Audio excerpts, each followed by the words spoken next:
Hi everybody, welcome once again to Village Fabrics at Home. We've all been using up lots of our stash over the last few months, and I find some leftover jelly roll strips, so I'm sure you're finding something similar in your stash. And I've come up with this little useful gift, or actually something quite handy for your own kitchen. It's a pot holder, so great for grabbing hot handles or for lifting things out of the oven. So heart shaped, and I've used insulating wadding, so they are just, you're not going to hold on to anything for too long with them, but they are pretty useful. So it's very simple. What I've done is I've sewn together really very random pieces of jelly roll that I've had left over.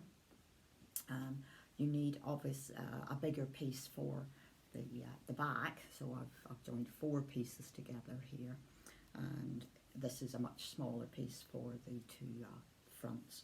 So it's a heart-shaped template. This is a paper one. We are working on putting a pattern together for this, not quite there yet, but it will be available very soon. So this is the heart shape, and whenever I'm drawing templates I always like to do it on the right side of the fabric, so I know that where I'm positioning things.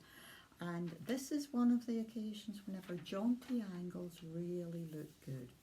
So joining your strips together, usual 1/4 inch seam, then template on top at whatever angle it takes to make it fit. So there we go, this one is going to be that shape.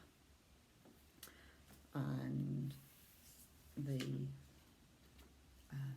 the flaps where your fingers, your hands go in, are basically a half a heart. So here's the template, and again, just pop it on at whatever angle you think works best for you. Whenever you have cut these templates out, you do need to reuse them, because you do need to have some lining for these, and you also need to reverse it. So this is one of the fronts that I have cut out of fabric already. So here we are, and I have used a solid fabric, in this case some yellow, to cut on exactly the same piece as lining. You do need to reverse this template over, because you are doing that side and then you are doing that side. Okay, so these, it's just a matter of lining them up together. We're not putting any wadding in this. It doesn't need to be there, and it makes it a little bit more flexible.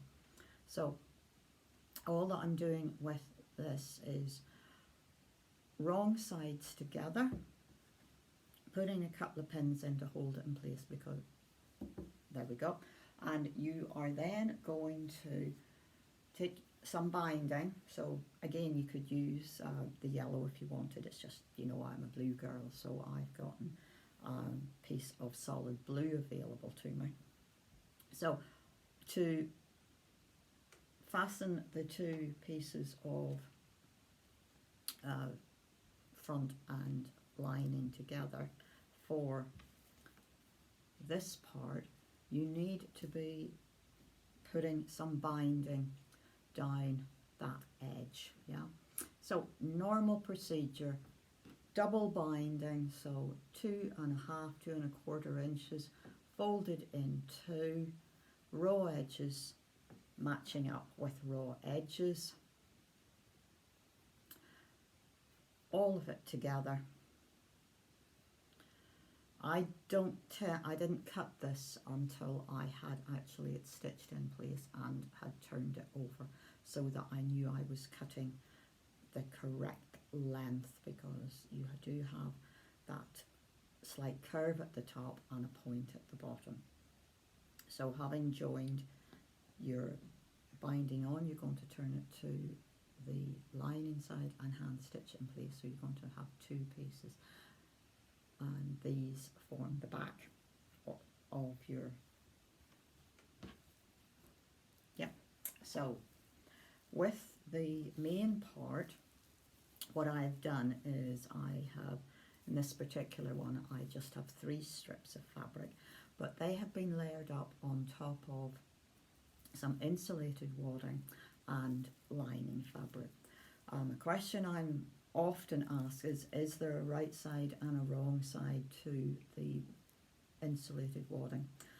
One side tends to be a little bit fluffier, and that's the side that I generally recommend goes to the back of the project if it's a table runner or a placemat. Here, I really don't think it makes too much difference, but I seem to have put the side where I can sort of see the little metallic bits coming through to the side that I'm actually going to be holding, grabbing something with. So 3 layers as usual, and some quilting going through, okay?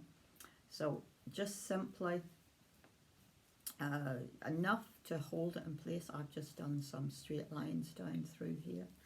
Then you're going to cut away the excess wadding and lining fabric.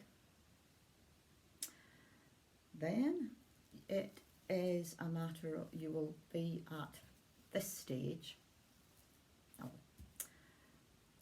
and all you're doing now is laying these 2 pieces on top of, so in this end, so we are now all the lining sides together. Put some pins in to make sure that all of this is being held in place, because you are going through a couple of extra layers here. And the whole thing is then put together, held in place by the binding. So again, I just have one big long strip that was across the width of the fabric. So you've got 42 inches of binding here. So I've started up in the at the top here, because this is really where I want to finish. You do have to be patient and ease the binding around the curve. It's an easy mitered point, corner down at the point, then back up round. I left this, I actually finished this off. I did try encasing this little tab in the binding, and that got to be a bit difficult, and it didn't look as good as I thought it should, so I've just made a feature of this little loop here, leaving a couple of tails.